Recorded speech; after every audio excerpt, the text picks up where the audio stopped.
I think because he wasn't my first child, I sort of knew right away. I just was worried. It was one of those situations you never forget.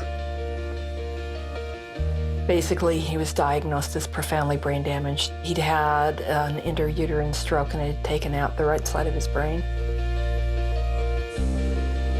What do we do?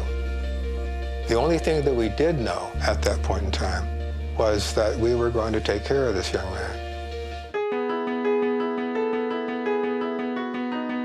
You know, there's a really wide range of disabilities. Most children with intellectual impairments really are not visibly apparent in any way. When you first see him, you don't know. And it is that gap, that instant between when he's seen as normal and when he's seen as not normal. Nix was involved in a frightening situation not very long ago that could have resulted in real tragedy simply because an officer didn't recognize his disability.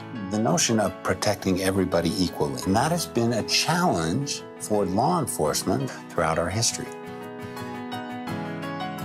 There's a real need for training so they can differentiate between a bad guy that's going to grab their gun and shoot them from somebody having an epileptic seizure or someone on the autism spectrum is having a meltdown because they're in sensory overload. If professionals don't understand or if they misjudge, that's when real harm can come to these kids.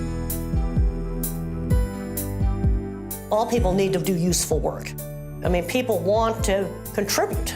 Integrating people with disabilities into the community, having them go to the movies, go out to eat, working jobs, all it does is enhance everybody's experience. That diversity is what makes us interesting.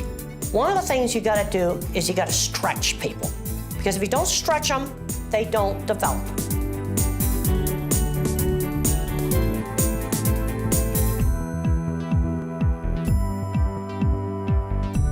I think one of the major problems is the inability to conceive what people with these invisible disabilities have to contribute to society. They are examples of what can be done if people are willing to work, cooperate, and recognize their humanity.